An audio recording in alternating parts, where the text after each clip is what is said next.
Buenas tardes, mi nombre es Alejandro Vázquez y soy recién tercero de la Residencia de Medicina de Familia de OSEP y hoy vamos a hablar un poquitito de asma. Lo que voy a hacer es hacer como un resumen de la guía española para manejo de asma del 2019, ya que me parece como que incluye bien todos los conceptos y más que nada vamos a hacer hincapié en lo que es manejo para nosotros desde el primer nivel de atención. Como primero vamos a definir lo que es la enfermedad del asma. Es una enfermedad inflamatoria crónica de las vías respiratorias, en cuya patogenia intervienen diversas células y mediadores de la inflamación, condicionada en parte por factores genéticos y que cursa una hiperrespuesta bronquial y una obstrucción variable del flujo aéreo total o parcialmente reversible, ya sea por la acción medicamentosa o espontáneamente. Esa es la definición que nos da la guía, pero básicamente lo que nos tiene que quedar a nosotros es que es una enfermedad inflamatoria crónica de las vías respiratorias que tiene una hiperrespuesta bronquial con una obstrucción variable del flujo aéreo total o parcialmente reversible. Eso es lo que nos tiene que quedar bien a nosotros para poder definir bien lo que es la enfermedad del asma. En la enfermedad del asma tenemos factores de riesgo para desarrollar el asma y factores desencadenantes de los síntomas de asma. Los de riesgo son aquellos que se relacionan con la aparición de la enfermedad asmática, y los desencadenantes de los síntomas son aquellos cuya exposición origina la aparición de síntomas en pacientes con asma, pudiendo llegar a cursar una exacerbación asmática. Para ver un poco lo de los factores de riesgo para el desarrollo del asma, primero vamos a ver que hay ciertos factores de riesgo que son propios del huésped, entre los cuales destacamos la atopía, lo cual nos ofrece, según diversos estudios, están puestos los estudios y los outradios de los resultados. Un 3,5 veces la probabilidad de que una persona que tiene atopía tenga asma en comparación con una persona que no la tiene. Un odds ratio de 4,2 para una persona que tiene hiperrespuesta bronquial en relación con una persona que no la tiene, y un odds ratio del 3,48% para aquellos que tienen rinosinusitis crónica en comparación que aquellos que no las tienen. Estos son los tres factores principales del huésped que nos pueden llegar a dar o a desarrollar el asma. Después tenemos factores perinatales, entre los que se destaca la prematuridad, con un odds ratio de 2,81 aproximadamente, y el tabaco en la gestación con un riesgo relativo de 8,8, o sea que tiene aproximadamente 8,8 veces más chances de tener asma un niño que ha tenido tabaco en la gestación que aquellos que no lo han tenido. Y por último, hay factores ambientales entre los que más se destacan: los alergenos laborales con un riesgo relativo de 2,2, y nuevamente el tabaquismo aparece, pero esta vez el tabaquismo crónico actual con un IPA de más de 10, con un riesgo relativo de 3,9. Entonces, los factores de riesgo serían los del huésped, la atopía, la hiperrespuesta bronquial y la rinosinusitis crónica, la prematuridad, el tabaco en la gestación, los alergenos laborales y las infecciones, y el tabaquismo. Esos serían como los principales y los cuales tendríamos que ir nosotros a tener en cuenta y a preguntar en el momento de que vayamos a hacer el diagnóstico de asma. Y después tenemos los factores desencadenantes del asma. Factores desencadenantes, hay miles y miles de factores desencadenantes, lo cual es muy difícil intentar saber cuál es el que realmente hace que se desencadenen los síntomas de nuestros pacientes, porque cada uno es muy personal, cada paciente tiene sus factores desencadenantes. Por lo general son atópicos o son sustancias de alto o de bajo peso molecular relacionadas con los ambientes laborales o, por ejemplo, con los fármacos, con los alimentos, ¿sí? Pero bueno, es como que es muy, muy propio de cada paciente intentar ver cuáles son los factores desencadenantes del asma, pero no debemos dejar de preguntarlos, ¿sí? Si hay factores ambientales, factores en el trabajo, o factores, por ejemplo, en los fármacos o los alimentos. Es muy típico que los pacientes que tengan problemas nasales, por ejemplo, que se les receta mucho ácido acetilsalicílico o AISNES, tengan crisis de asma causados por estos fármacos. En los pacientes con rinosinusitis crónicas o con hipertrofia de adenoides. Entonces, el paciente tiene factores de riesgo que son propios del huésped o son factores de riesgo externos. Esto lo que nos van a hacer es, junto con los factores genéticos, darnos la enfermedad de asma. Y los factores desencadenantes, que pueden ser laborales, ambientales o sistémicos, nos van a dar los síntomas del asma que pueden llegar o no a dar una exacerbación. Entonces, la presencia de la inflamación de la vía respiratoria es una de las características patológicas en común de esta enfermedad. Está presente aún cuando los síntomas sean episódicos y afecta todas las vías respiratorias, incluida la mucosa nasal. Las células estructurales de la vía respiratoria también producen mediadores inflamatorios que facilitan la persistencia de la inflamación por varios mecanismos. Además, hay cambios estructurales característicos conocidos como los cambios de remodelación de las vías respiratorias, que incluyen un engrosamiento de la capa reticular de la membrana basal, la fibrosis subepitelial, la hipertrofia o la hiperplasia de la musculatura lisa bronquial, la proliferación y la dilatación de los vasos y la hiperplasia de las glándulas mucosas con hipersecreción de moco, que se asocian con una progresiva pérdida de la función pulmonar. La obstrucción bronquial es el final común al que conducen todos estos cambios fisiopatológicos en el asma y es el origen de la mayoría de los síntomas asmáticos, ¿sí? Entonces, todas estas cosas que nombré recién van a terminar en la obstrucción bronquial, que es el que genera el síntoma, básicamente. Y acá podemos ver lo que sería un bronquio normal y cómo se va cada vez haciendo más estenótica a la luz por los diferentes cambios, tanto en el epitelio y la secreción de moco. Bien, el diagnóstico de asma se debe considerar ante todo entre pacientes que tengan síntomas y signos clínicos de sospecha, como son la sibilancia, que es el más característico, la disnea o la dificultad respiratoria, la tos o la presión torácica, y estos tres son los síntomas guías, ¿sí? Estos son habitualmente variables de predominio nocturno o de madrugada y están provocados por las variaciones de las secreciones de esteroides naturales, y son desencadenados por infecciones, virus, alergenos, humos de tabaco, ejercicio, emociones, etc. Pero hay que tener en cuenta que ninguno de estos síntomas y signos son específicos del asma, y ahí está la necesidad de incorporar alguna prueba objetiva diagnóstica, y habitualmente tienen que ser pruebas funcionales respiratorias, ¿sí? La principal, como sabemos, es la espirometría. Acá tenemos el cuadrito que yo les nombré el otro día cuando le presenté el caso, de esto de que las preguntas clave para sospechar si hay o no asma en una persona, que se refiere a que se ha tenido alguna vez pitos en el pecho. Con el pito se refiere a silbidos o sibilancias.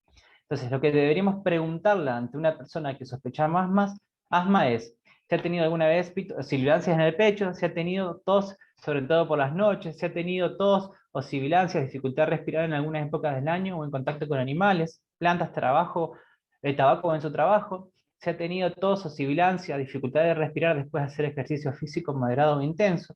¿Se ha padecido resfriados que le duran más de 10 días o le bajan el pecho? ¿Se ha utilizado medicamentos inhalados que le alivian estos síntomas? Y si tiene algún tipo de alergia o si algún familiar tiene asma o alergia. Ante alguna de estas respuestas positivas deberíamos sospechar el diagnóstico de asma, si es que se acompaña o no con la clínica. Otra cosa que nos puede ayudar es el IPA, ¿sí? Que es lo que nombré el otro día también en la otra clase, que es el índice predictivo de asma.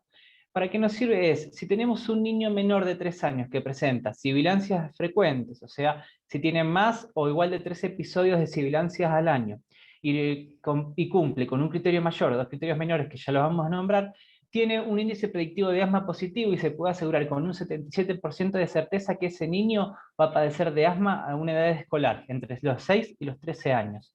Y si por el contrario el IPA es negativo, con 68% de certeza se puede asegurar que los cuadros de bronquitis obstructivas o sibilancias van a desaparecer con el tiempo y ese niño no será en un futuro asmático.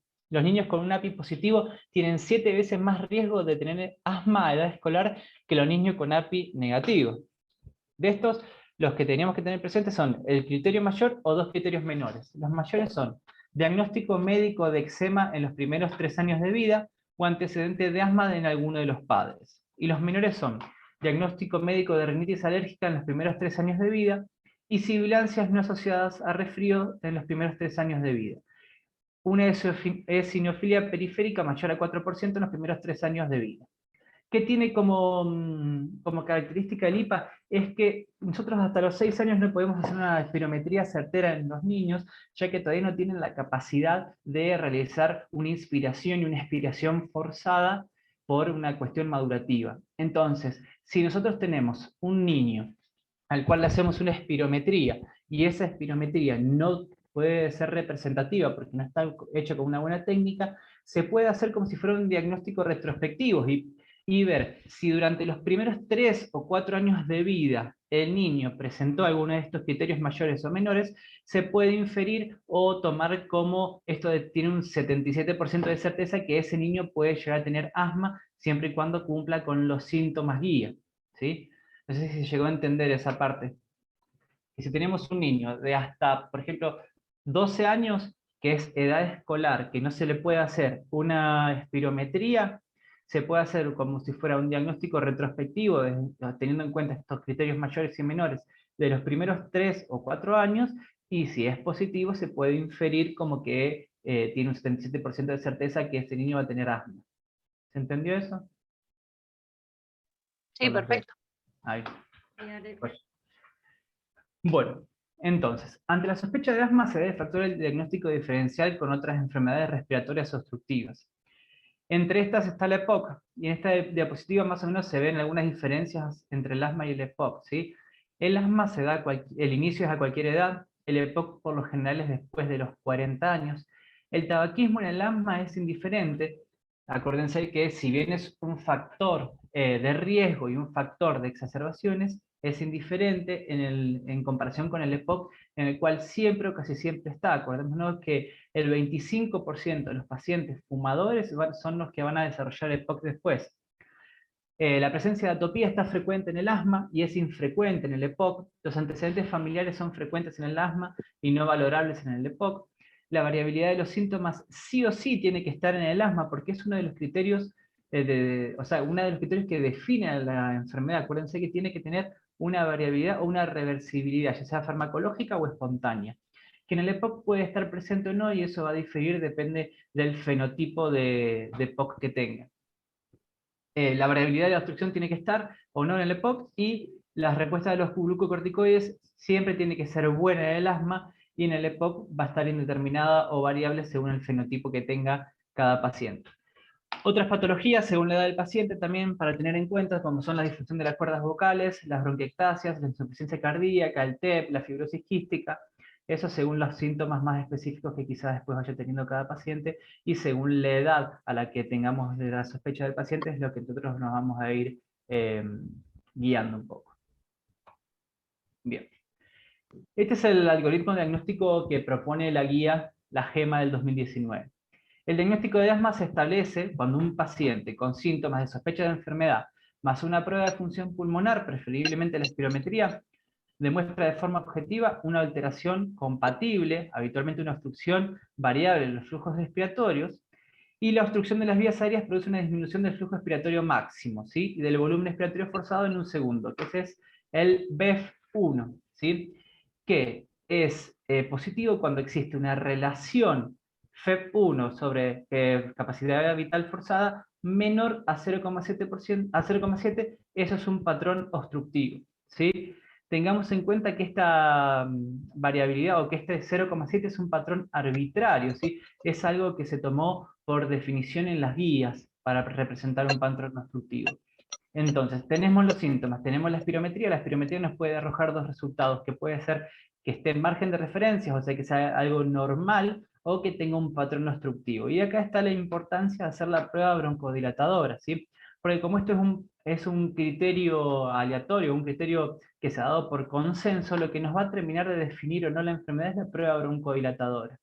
Porque si nosotros tenemos, por ejemplo, algún patrón obstructivo con una prueba broncodilatadora en la cual hay un delta del volumen respiratorio forzado en el primer segundo mayor al 12%, y esto tiene que ser sí o sí, ¿sí? En los adultos tiene que ser el 12% y 200 mililitros, eso lo que nos puede hacer es dar el diagnóstico confirmado de asma, ¿sí? Que también se nos va a confirmar cuando tenemos una espirometría, una primera espirometría que está con un margen de referencia normal, pero la prueba broncodilatadora positiva, eso también nos va a dar un diagnóstico de asma, porque lo que nos puede decir es que en ese momento el paciente está con una obstrucción leve, pero que tiene hiperrespuesta bronquial. Entonces, esa hiperrespuesta bronquial, cuando el paciente cursa de manera sintomática, lo que puede hacer es que nos presente un asma. También tenemos que tener en cuenta que por lo general los pacientes que están fuera de crisis pueden presentar espirometrías completamente normales. Entonces, lo que nos va a terminar de hacer el diagnóstico no es esto de la prueba broncodilatadora positiva. Tener en cuenta que los niños un incremento del 12% es suficiente para considerarla positiva, aunque sea menor de 200 mililitros, porque la capacidad vital total forzada perdón, del niño quizás es un poco menor. Hay otras maneras de hacer el diagnóstico de asma nosotros en la práctica clínica de atención primaria, y es que una persona con un patrón obstructivo, pero que tiene una respuesta broncodilatadora negativa en el momento de hacerse la espiro, pero que después se le puede administrar un ciclo de tratamiento con glucocorticoides, con meprednisona 40 miligramos día por 14 a 21 días, y se puede repetir la espirometría. Si esta normaliza el patrón, es asma, ¿sí? Y después hay pruebas más específicas como que son la de óxido nítrico y la prueba de broncoconstricción, que ya lo vamos, perdón, y el PEP, que ya lo voy a explicar más adelante. Pero básicamente, síntomas, espirometría, patrón obstructivo y una respuesta broncodilatadora positiva, asma. Patrón normal, pero una respuesta broncodilatadora positiva, asma. Si te da negativa, le podés hacer un ciclo de glucocorticoides de 14 días. Si normaliza o si está en margen de referencia para la relación, también se comprueba el asma. ¿Sí? Bien. La espirometría, como le dije, es la prueba diagnóstica de elección. ¿Sí? La obstrucción se define como un cociente entre la velocidad respiratoria de flujo del primer segundo, forzada, perdón, del primer segundo, con la capacidad vital forzada por debajo del límite inferior de los valores de referencia, que arbitrariamente se sitúa en 0,7. ¿Sí? Un FEP1 reducido confirma la obstrucción y ayuda a establecer su gravedad e indica un mayor riesgo de exacerbaciones. ¿Sí? A mayor FEP1, menor riesgo de exacerbación. Y la prueba de la broncodilatadora se realiza con 4 inhalaciones sucesivas de salbutamol y repetir la espirometría a los 15 minutos. Es positiva, como ya dijimos recién, cuando aumenta el FEV1 en el 12% y 200 mililitros respecto al valor basal, y tiene que estar la reversibilidad, ¿sí? Esto que podríamos también considerar el ciclo de glucocorticoides, que pueden ser 2 o 3 semanas con tratamiento con glucocorticoides sistémicos o 2 a 8 semanas con glucocorticoides inhalados a altas dosis. Cualquiera de las dos cosas, que nos dé una reversibilidad o que nos haga que la espirometría esté en valores normales, eso nos puede también hacer el diagnóstico de asma. Después tenemos otro aparatito que no tenemos ni siquiera en el hospital, que es el pico flujo. El pico flujo es un dispositivo que ayuda a medir la velocidad máxima con la que una persona puede expirar. Los resultados tienen correlación con el FEV1, pero no reemplazan nunca la espirometría. Lo que podemos hacer con el pico flujo es medir la variabilidad, que es definida por la variación o la fluctuación de los síntomas y de la función pulmonar en el tiempo, incluso en un mismo día, más allá de los cambios fisiológicos circadianos, y que puede determinarse con la medida diaria del flujo expiratorio máximo.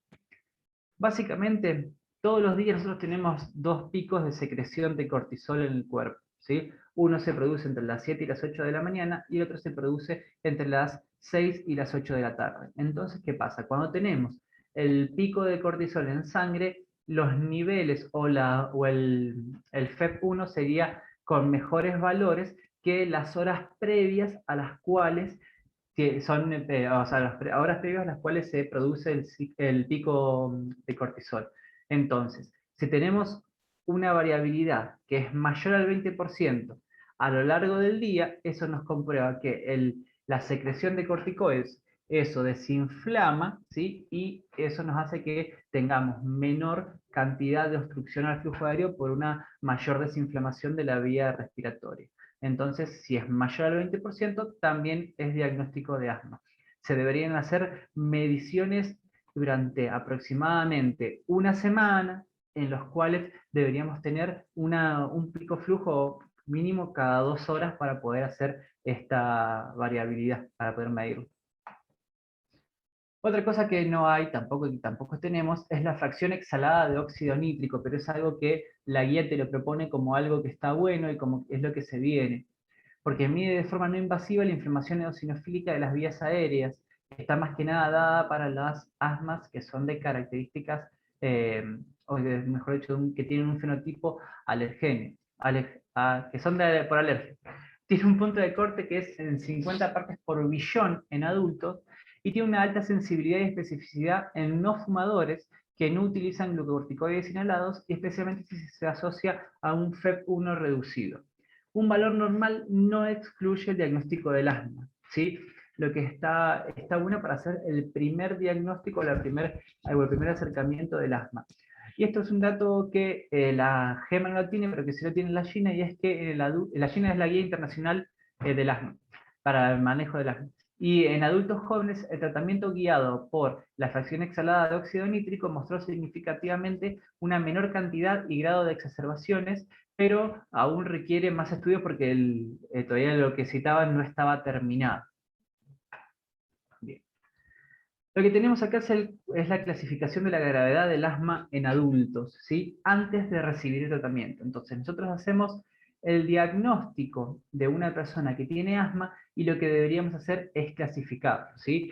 El asma se clasificó habitualmente en función de la gravedad, aunque esta característica es difícil de valorar, y especialmente cuando el paciente ya está recibiendo tratamiento antiinflamatorio. La gravedad del asma es una propiedad intrínseca de la enfermedad que refleja la intensidad de las anomalías fisiopatológicas. Y hay que tener en cuenta que la gravedad del asma lo que hace es que puede tener un proceso, ¿sí?, inflamatorio, y a su vez también podemos medir la respuesta al tratamiento.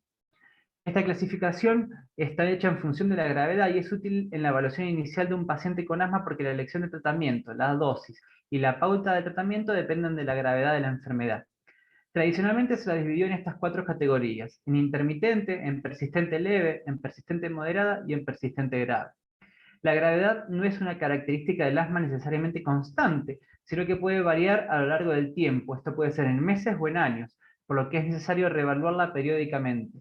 Es más fácil de establecer en un paciente que no está recibiendo tratamiento de mantenimiento preventivo, y no obstante la gravedad también puede determinarse en un paciente que esté controlado según el escalón terapéutico en el que se encuentre. Eso ya lo vamos a ver. Es decir, basándose en la cantidad de medicación que es necesaria para mantener el control de la enfermedad. Y como dato primordial es que la gravedad del asma viene determinada por el parámetro más afectado.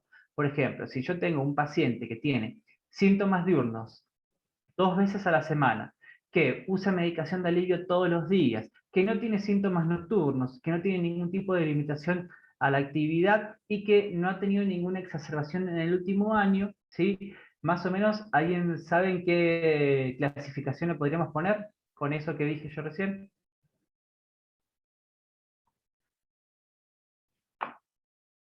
Va a venir en esta, en la persistente moderada, porque tenía síntomas 2 veces a la semana, pero usaba todos los días el mecanismo de alivio, ¿sí? Después, si se pueden fijar, tenía todas las características de un asma intermitente, pero ya al usar todos los días la medicación de alivio, pasa a ser una persistente moderada, ¿sí? Deberíamos clasificarlo en este sector, porque con un solo parámetro afectado, nos vamos a ir a la clasificación de mayor nivel de ese parámetro, ¿sí? Entonces, ese caso, ese ejemplo, era un persistente moderado. Bien. En el control del asma es el grado en el que las manifestaciones del asma están ausentes o se ven reducidas al máximo por las intervenciones terapéuticas y se cumplen los objetivos del tratamiento. El control refleja en buena medida la idoneidad del tratamiento para el asma. No obstante, hay que tener en cuenta otro factor que difiere de un paciente y otro, y es la respuesta al tratamiento o la facilidad y la rapidez con la que se alcanza el control. Aunque el término control es amplio y puede englobar todos los aspectos clínicos y fisiopatológicos del asma, efectos prácticos incluye las características clínicas de la enfermedad, como son los síntomas y las exacerbaciones y las pruebas de función pulmonar. El asma se divide en función del grado del control, también de una forma arbitraria, en asma bien controlada, asma parcialmente controlada y asma no controlada. No obstante, esta clasificación no ha sido validada desde el punto de vista clínico, porque algunos pacientes con asma pueden tener un buen control de los síntomas y de la función pulmonar y al mismo tiempo presentar exacerbaciones frecuentes. Por el contrario, otros pacientes presentan síntomas diarios y muy pocas exacerbaciones. Cuando se valora la gravedad o el control deben tenerse en cuenta estos factores, más que nada porque hay diferentes tipos, o mejor dicho, fenotipos de asma. Entonces, si bien esto nos puede orientar hacia la clasificación del control que tienen los pacientes, más que nada en adultos, no debemos solamente quedarnos con esto como si fuera algo totalmente acertado, sino que según el fenotipo, si es exacerbador o no exacerbador del paciente, podemos tener un par de cambios. Bien. Y esto es el cuadrito que les mencionaba hoy, que según la clasificación de la gravedad del asma, cuando está bien controlada o no, te puede ver en qué escalón puedes comenzar el tratamiento, que ya los vamos a ir a ver a los escalones, ¿sí? Podemos tener, si es asma intermitente, en el escalón 1, asma persistente leve, escalón 2, asma persistente moderada, escalón 3 o 4, y asma grave, escalón 5 o 6. Para clasificarlos, por el control, sí, podemos clasificarlas, como ya les dije recién, en bien controladas, parcialmente controladas o mal controladas, ¿sí? Bien controlada es que no tiene ninguno o síntomas diurnos 2 veces a la semana, que no tiene ninguna limitación de la actividad, que no tiene ningún síntoma nocturno, que no tiene que usar medicación de rescate o menos de 2 veces a la semana, y que la función pulmonar está por encima del 80% del valor teórico, y que no ha tenido ninguna exacerbación. Parcialmente controlada es que tiene más de 2 veces a la semana síntomas, que tiene limitación de las actividades, que tiene síntomas nocturnos, que usa el SABA más de 2 veces a la semana y que tiene una función pulmonar menor del 80% del valor teórico. Y las exacerbaciones pueden ser mayores a una en el año. Cualquier cosa que tenga más de 3 características es asma parcial, es mal controlada, ¿sí? Que tiene que tener, perdón, más de 3 características de asma parcialmente controlada para pasar a ser asma mal controlada. El tratamiento, ¿sí?, tiene unos objetivos según la guía que deben ser en el dominio del control actual y en el dominio del riesgo futuro. ¿Qué significa eso? Que el tratamiento tiene que estar basado en lo que nos pasa ahora y en lo que puede pasar en un futuro, ¿sí? En lo que le pasa al paciente hay que prevenir los síntomas diurnos, nocturnos y tras el ejercicio físico. Hay que usar el uso de agonistas B2 adrenérgicos de acción corta no más de 2 veces a la semana. Se te debería mantener una función pulmonar normal o casi normal. El paciente no debería tener restricciones en la vida cotidiana ni para realizar ejercicio físico, y se debe cumplir las expectativas de los pacientes y de sus familias. En cambio, en el dominio de riesgo futuro se deben prevenir las exacerbaciones y la mortalidad, se debe minimizar la pérdida progresiva de la función pulmonar y se deben evitar los efectos adversos del tratamiento. Y por sobre todas las cosas nos habla de evitar la inercia terapéutica. Para conseguir todas estas cosas se debería seguir una estrategia global e individualizada a largo plazo, basada en un tratamiento farmacológico óptimo y ajustado y de medidas de supervisión, tanto de control ambiental y de educación para el asma. El tratamiento farmacológico debe ajustarse según el nivel de control tenido en cuenta en las opciones terapéuticas más efectivas, la seguridad y el costo de las distintas alternativas y la satisfacción del paciente con el nivel de control alcanzado. Es necesaria una evaluación periódica del enfermo para determinar si se cumplen los objetivos, y debe evitarse la inercia terapéutica y los factores que la determinan, tanto por parte del paciente como del profesional y del sistema sanitario. Entonces, lo que les presento acá son los escalones terapéuticos del asma, ¿sí? Los escalones terapéuticos van del 1 al 6 y lo que nos permiten es ir, primero que nada, comenzar en un escalón según cómo nosotros clasificamos al paciente con la primera visita o con la primera clasificación que le hacemos. Eso nos va a permitir hacer, comenzar en un escalón que sea más acorde a la clínica del paciente.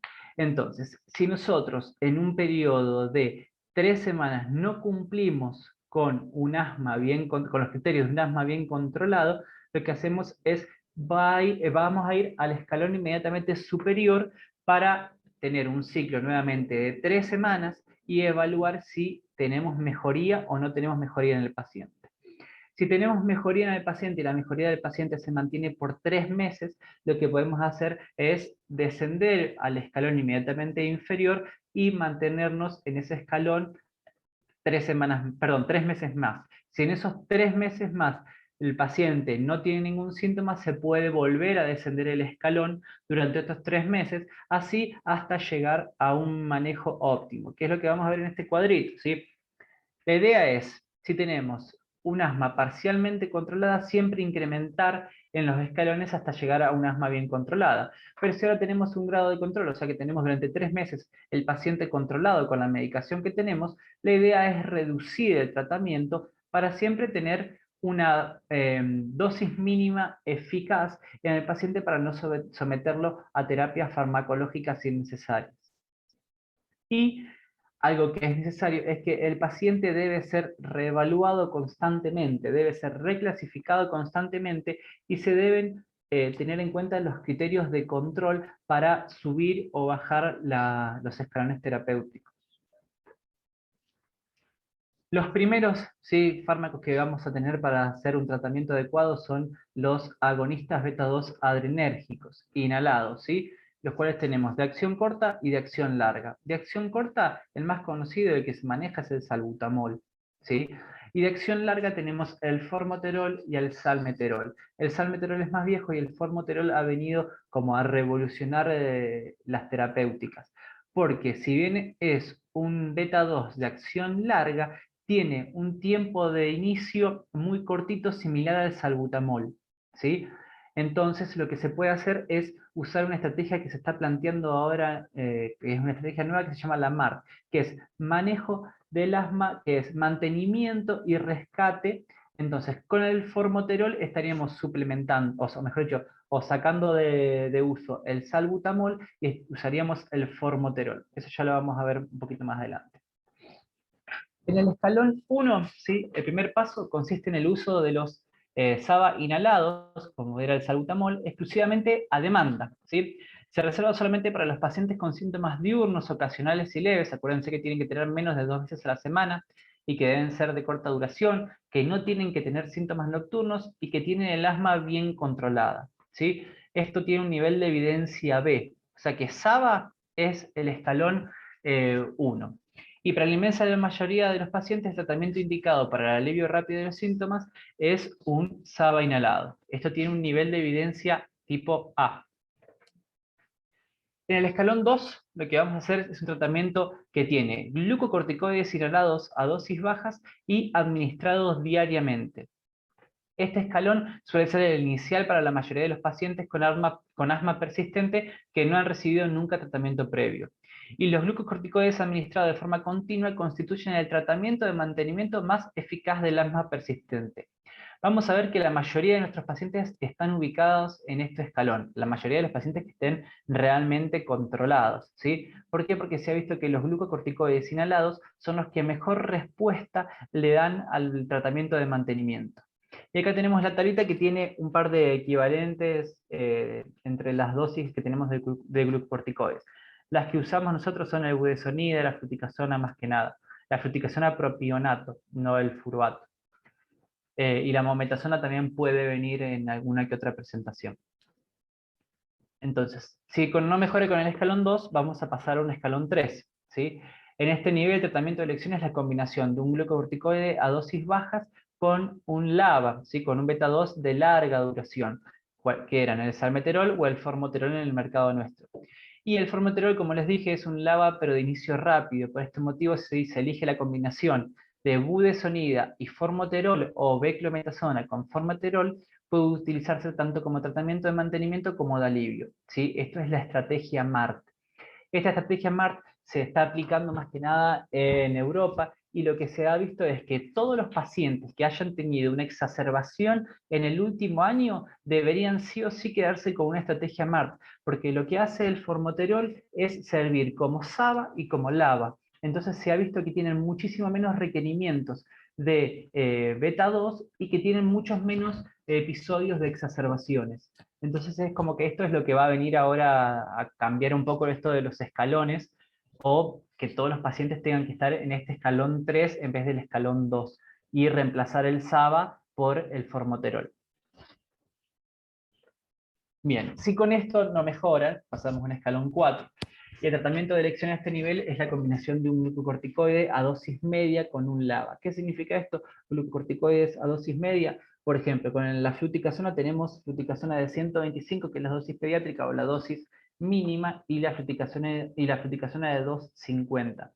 Fluticasona de 250 3 veces al día es corticoides a dosis altas. 2 veces al día es corticoides a dosis medias, ¿sí? Entonces, en este escalón son pacientes que reciben fluticasona 250 microgramos 2 veces por día más un LABA, ¿sí? Y en unos pacientes que hayan tenido una exacerbación en el año previo, ¿sí? Como le decía, esto de que tienen que estar en el escalón 3 mínimo, ¿sí? Y si no se mejora con el escalón 3, recién ahí deberíamos pasar al escalón 4. El escalón 5 consiste en aumentar los glucocorticoides a dosis alta en combinación con un LABA, ¿sí? O sea que, por ejemplo, fluticasona 3 veces por día de 250 microgramos. Y a dosis medias y altas de glucocorticoides se administran habitualmente en 2 o 3 veces al día, pero con la budesonida pueden aumentar la eficacia terapéutica aumentando la frecuencia de administración hasta 4 veces por día. Porque eso lo que va a hacer es mantener todo el tiempo la vía respiratoria desinflamada. Hay tratamientos como los que habíamos visto, por ejemplo, ahí les voy a volver a poner esto, ¿sí? Que son otras opciones, como por ejemplo son los antileucotrienos, que el más conocido es el Montelukast, ¿sí? El Montelukast lo deberíamos usar hasta el escalón 4. Más allá del escalón 4 no tiene ningún tipo de evidencia que haya servido como para realmente cambiar el pronóstico o el control de la enfermedad de los pacientes. No debería ser algo que deberíamos recetar a todas las personas, sino que el Montelukast o los antileucotrinos deberían ser indicados solamente en las personas que tengan asma con un fenotipo de tipo alérgico. Entonces tendrían que ser muy selectivos esos pacientes, pero se ha visto que se le ha dado Montelukast a todo el mundo y es algo que deberíamos como ir retirándolo. Entonces, hasta el escalón 4 que veníamos recién, una opción terapéutica es glucocorticoides más un antileucotrieno, como puede ser el Montelukast. Volvamos. Bien. El 5 y el escalón 6 es en aquellos pacientes cuya asma permanezca mal controlada, ¿sí? A pesar de utilizar dosis altas de glucocorticoides inhalados en combinación con un LABA. Y debe considerarse siempre en este escalón la adición de glucocorticoides orales. Nosotros como médicos de atención primaria nos deberíamos manejar hasta un escalón de tipo 4, ¿sí? Un escalón 4. Escalones 5 y 6 ya deberían ser dados al especialista, porque ellos deben ser los que si tienen que evaluar según el fenotipo de cada paciente si deben o no usar algún anticuerpo monoclonal o cómo tener que hacer los cambios de medicación. En la práctica clínica, yo al menos nunca he visto un paciente que esté más allá de un escalón 4. Pero bueno, ahí cuando rotamos por neumo había 2 o 3 pacientes que tenían anticuerpos monoclonales y demás. Bien, eso es con respecto al tratamiento farmacológico. Ahora tenemos que hacer otro tipo de tratamiento que son vendrían a ser los higiénicos dietéticos, ¿sí? Lo principal es tener un control ambiental, ¿sí? Primer objetivo del control ambiental es conseguir que el paciente abandone el tabaquismo, ¿sí? Si estábamos hablando de que el tabaquismo es uno de los principales factores de riesgo de exacerbaciones, lo primero que debemos hacerle es que el paciente deje de fumar, ¿sí? O si no fuma, que deje de estar expuesto a los alergenos ambientales laborales. Muchas veces eso no se puede hacer porque el trabajo del paciente no le podemos decir, mira, tenés que cambiar de trabajo porque no le sería tan fácil conseguir otro trabajo. Entonces no le podemos decir que cambie sí o sí la exposición laboral, pero sí lo que podemos hacer es que abandone el tabaquismo. Y esto que les decía hoy, que los pacientes asmáticos que tienen poliposis nasosesional, sin usar, perdón, que si se les administra aspirina u otros AINES, pueden presentar exacerbaciones. Hay que tener en cuenta. Y bueno, después otros tipos de controles son que frente a ácaros hay una escasa evidencia en que los pacientes que no tengan rinitis o que no sean alérgicos tengan algún tipo de respuesta, ¿sí? Entonces, no tendría tampoco una evidencia tan grande esto de tener que tomar medidas para el control de ácaros, por ejemplo, y ventilaciones en las casas, lavar las sábanas, dejarlas secar y demás. Y no se debería indicar la inmunoterapia a pacientes con asma grave o mal controlada por ser ineficaz y por el elevado riesgo de reacciones adversas graves, incluso mortales. ¿Qué significa esto? Antes se le hacía el prick test a casi todos los asmáticos para ver cuál era el factor desencadenante que podía llegar a tener el asma. Entonces, según ese prick test, si le daba positivo, le daban inmunoterapia a todo el mundo. Hoy en día eso se ha visto que los pacientes que tienen asma en los escalones o que estén mal controlados, ¿sí? No se debería dar porque es peor que no dar nada. Entonces, el prick test se ha dejado solo para casos graves, perdón, para casos que tienen un fenotipo alérgico y que no sean asma grave. Entonces ha entrado como en desuso el prick test. Tiene más sensibilidad a hacer un hemograma y fijarse en la eosinofilia o buscar inmunoglobulinas E específicas antes de hacer el prick test. Algo igual que tampoco lo vamos a manejar nosotros. Después las vacunaciones, algo que al menos a mí me llamó mucho la atención, es que la vacunación antigripal y la neumocóxica no han demostrado eficacia en la prevención de exacerbaciones del asma. No es la neumocóxica 123, es neumocóxica 13 y 23, perdón. En ninguna de las dos ha demostrado eficacia en la prevención de exacerbaciones del asma, pero debido a que es una estrategia costo efectiva y al elevado riesgo de complicaciones en pacientes con procesos crónicos, está indicada la vacunación antigripal anual y debería ser considerada en pacientes con asma moderada y grave, tanto adultos como niños, con un nivel de evidencia A. Y la vacunación neumocóxica debería darse a pacientes mayores de 65 años con un nivel de evidencia B. Importante dar una educación del paciente, ¿sí? El paciente debe tener estas son como las reglas básicas o las habilidades básicas que debería tener un paciente cuando se lo educa de su enfermedad. Debe conocer que el asma es una enfermedad crónica y que necesita tratamiento continuo aunque no tenga molestias. Debe saber las diferencias que existen entre inflamación y broncoconstricción.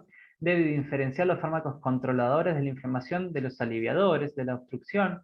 Debe reconocer los síntomas de la enfermedad. Debe usar correctamente los inhaladores. Debe identificar y evitar en lo posible los desencadenantes. Sería lo óptimo, obviamente, monitorizar los síntomas con un flujo expiratorio máximo, o sea, con un pico flujo, que no lo tiene, ni siquiera lo tenemos en el hospital, entonces los pacientes casi ninguno lo tiene. Y se debía reconocer los signos y síntomas de agravamiento de la enfermedad por pérdida de control. Y deberían saber cómo actuar ante un deterioro de su enfermedad para prevenir las crisis o la exacerbación. Para esto deberían existir programas educativos breves, pero administrados en cada visita del paciente por personal sanitario adiestrado. No hace falta que sea médico.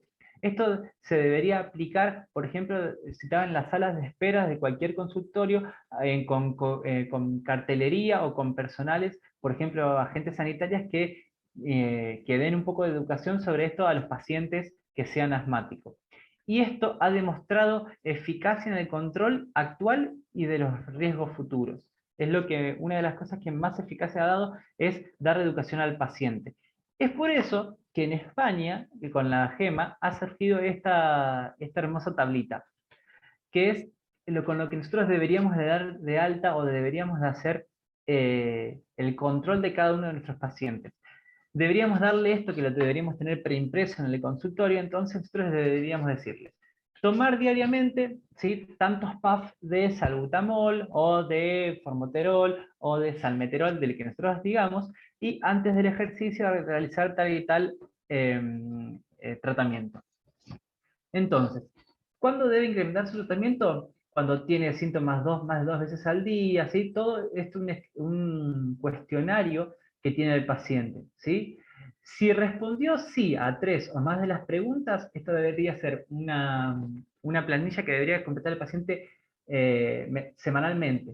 Si respondió que sí, ¿qué tiene que hacer? Y aumente su tratamiento de la siguiente manera y valore su mejora diariamente, ¿sí? Entonces ahí deberíamos decir al paciente cuál es el siguiente escalón terapéutico.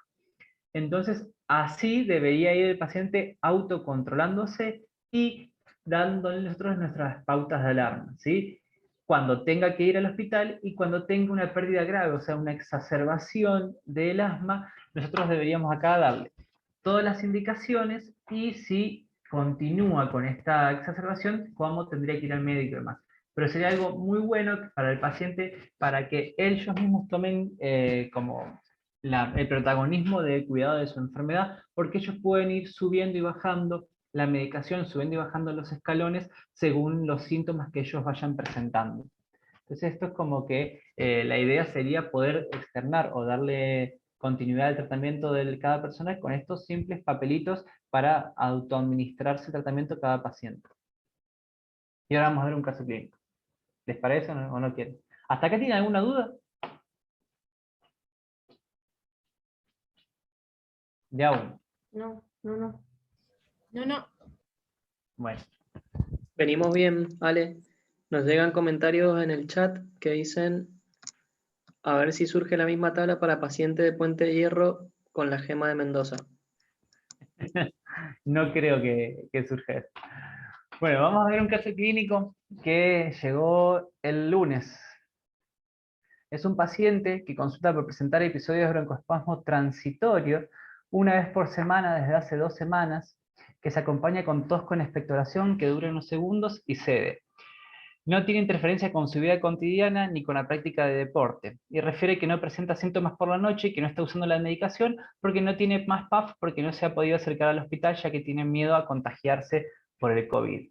Según este interrogatorio, el paciente, ¿qué estaría? ¿Bien controlado? ¿Mal controlado? ¿Cómo lo podríamos clasificar? ¿Alguien se anima a decirlo?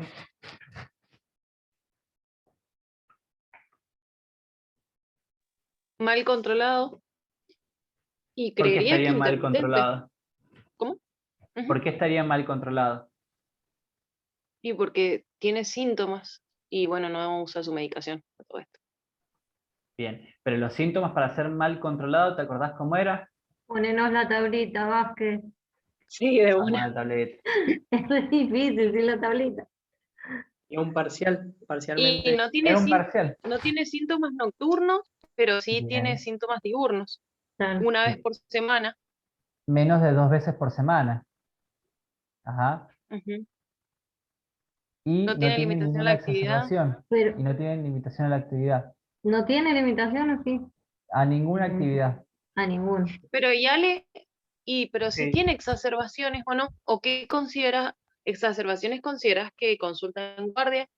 Claro. Exacerbación es como Ujú. si fuera una crisis Claro. asmática. Síntomas es otra cosa.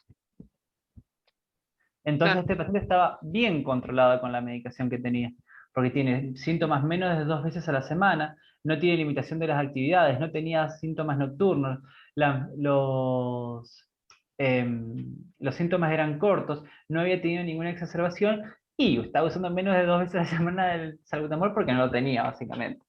Entonces, es un asma bien controlado, ¿sí? Bien. Ujú. Sigamos. Ahora tengo que irme re lejos. Acá.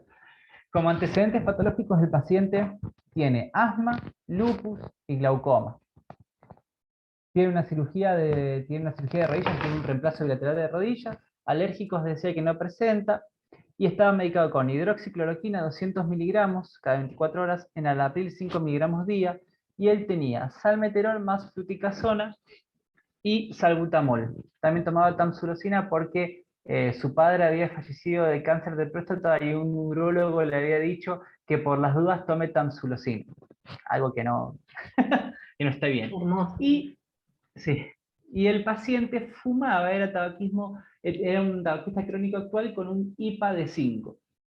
No tomaba alcohol y no refería a usar otro tipo de drogas.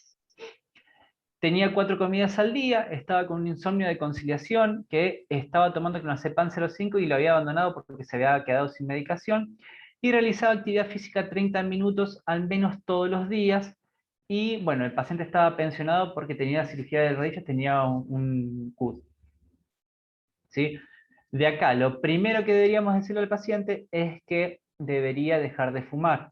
¿Sí? Un paciente asmático con lupus debería dejar de fumar porque eso le hace tener más factores de riesgo todavía. ¿Sí? Era bueno que realizaba ejercicio y que el asma no interfería con eso. Al examen físico tenía una presión sistólica de 110/60, una talla de 1,66, un peso de 60,5, un índice de masa corporal de 21 y moneditas.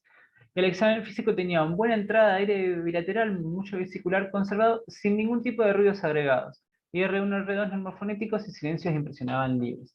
O sea que el paciente estaba bien controlado al momento del examen físico. No tenía ningún ruido agregado, nada. ¿Sí? En la apreciación diagnóstica puse asma, lupus, glaucoma, reemplazo bilateral de rodilla, insomnio de primera noche, me faltó lo del tabaquismo crónico actual, y seguramente alguna que otra cosa más me debe haber faltado. ¿Sí? Entonces, ahora, un par de preguntas. ¿Qué escalón terapéutico tiene el paciente? Si se encuentra con un LABA más glucocorticoide a dosis bajas más SABA. ¿Alguien se anima a responder eso? Voy a seguir respondiendo mal. Y si mal no recuerdo, escalón 2, ¿no? Porque es a dosis baja. Pero no estoy muy segura.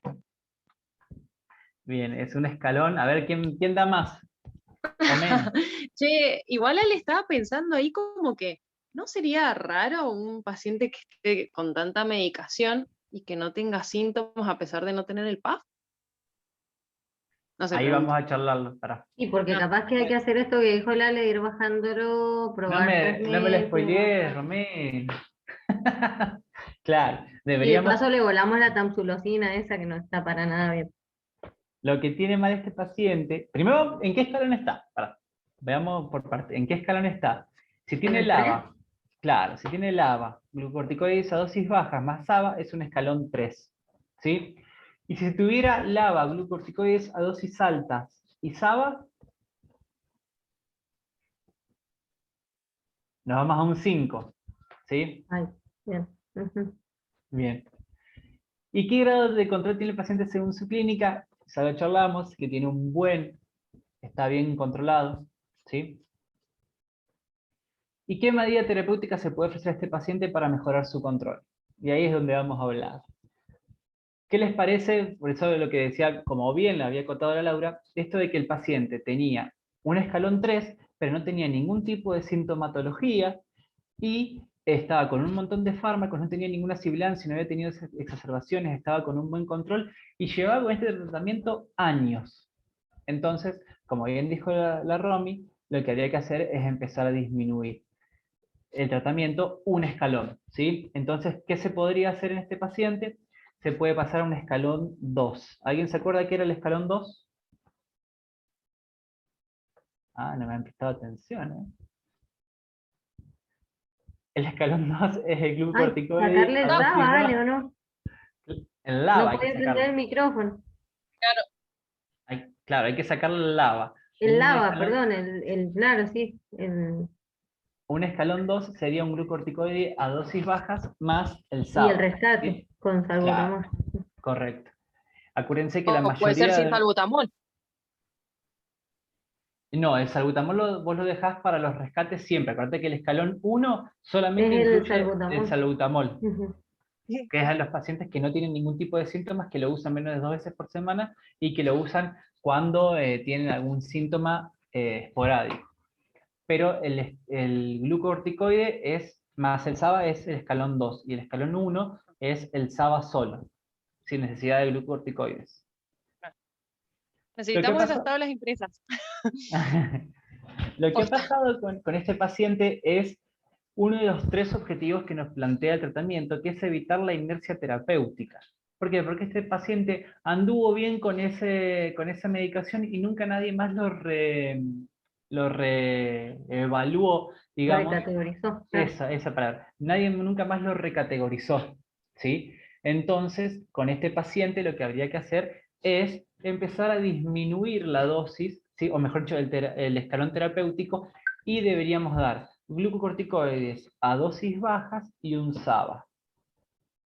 Nosotros lo que hicimos fue, como no teníamos en el centro de salud un LABA más un glucocorticoide a dosis baja, lo que hicimos fue dejarle, había una muestra de salmeterol con glucocorticoide inhalado a dosis baja, que era una dosis pediátrica, y le dijimos que ese tenía 30 dosis, que una vez que termine con eso, había que comenzar solamente con la fluticasona de 250 que tenemos nosotros, esa usarla todos los días, una vez por día a la noche, y del sábado de rescate. Eso fue lo que hice yo en el consultorio.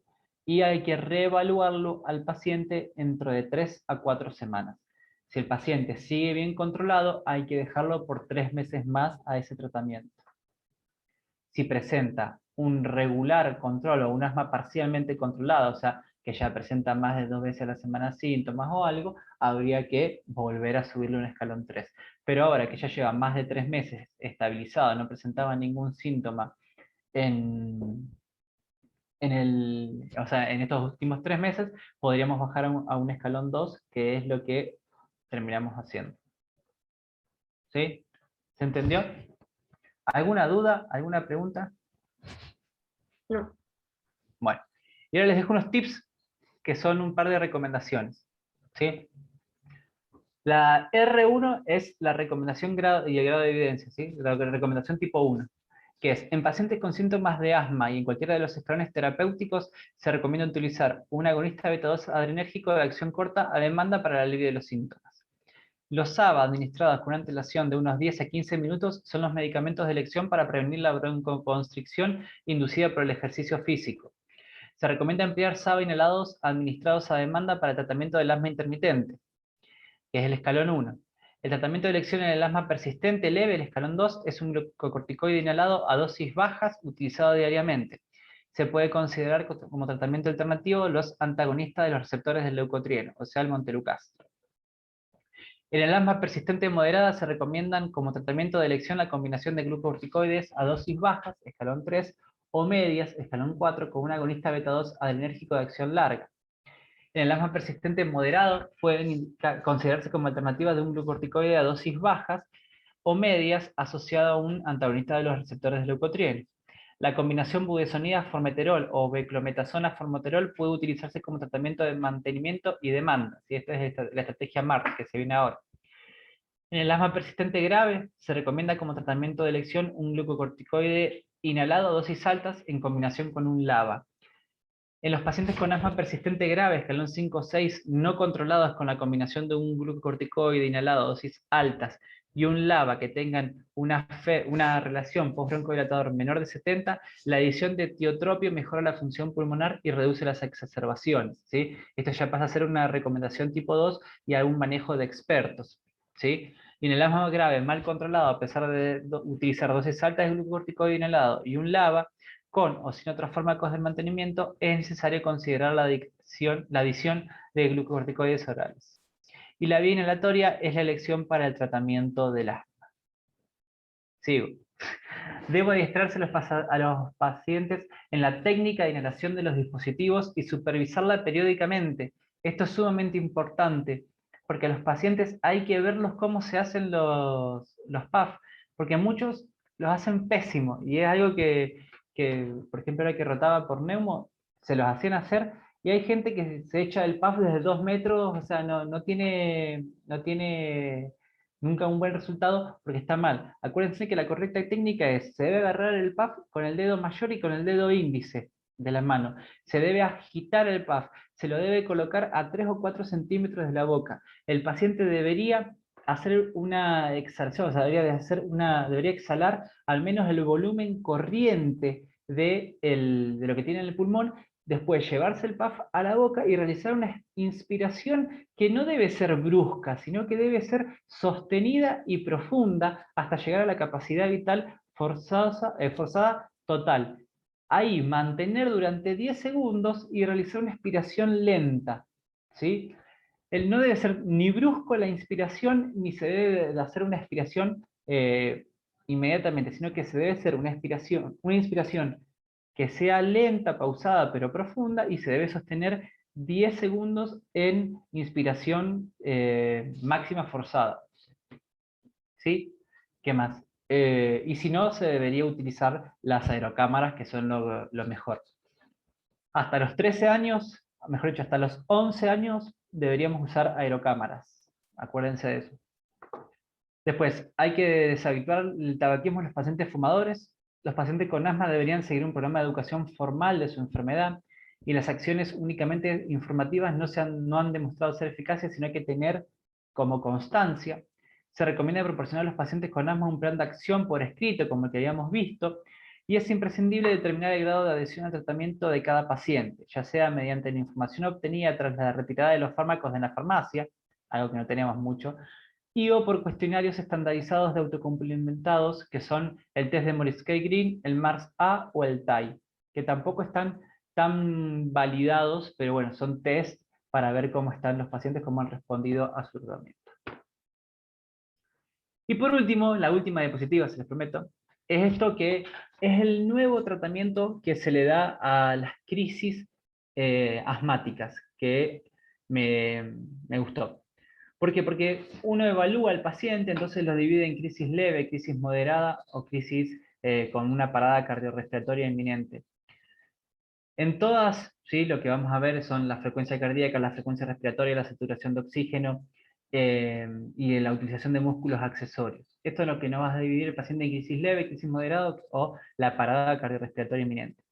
Lo nuevo es esto de acá, ¿sí? Que el oxígeno debe ser siempre administrado al 40%, si la saturación es menor del 92%, y se deben hacer 4 inhalaciones de salbutamol más ipatropio, ¿sí? En las crisis se ha visto que el uso de salbutamol junto con ipatropio tiene mucho mejor beneficio que el uso de salbutamol solo, ¿sí? Que deberían venir el salbutamol más el ipatropio combinados en un mismo puff y hacerse 4, sino hacerse 4 de cada uno cada 10 minutos, o nebulizarse con 2,5 miligramos de salbutamol o 0,5 de ipatropio, más 0,5 de ipatropio cada 30 minutos.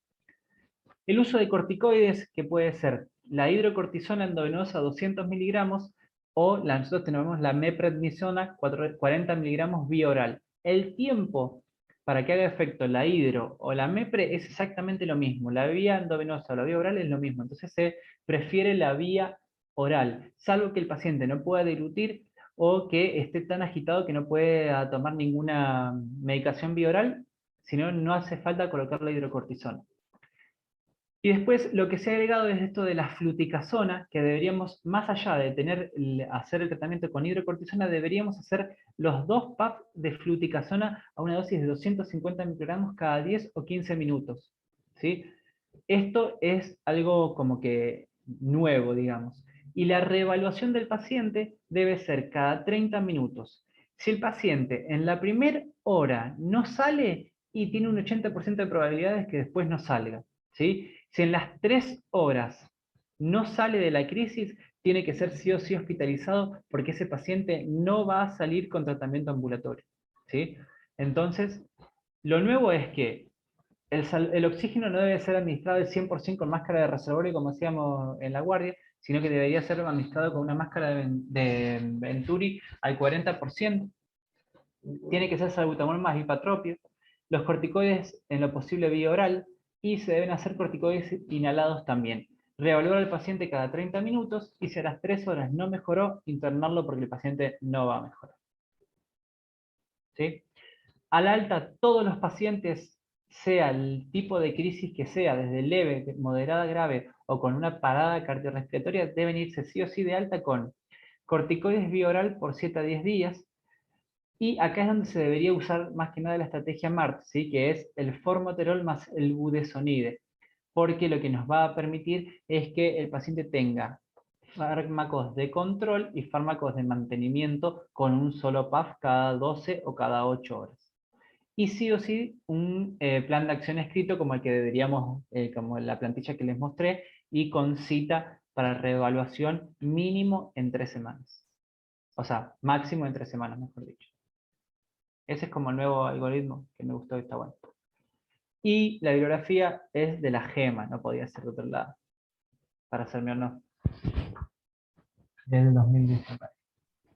¿Tiene alguna duda, alguna pregunta?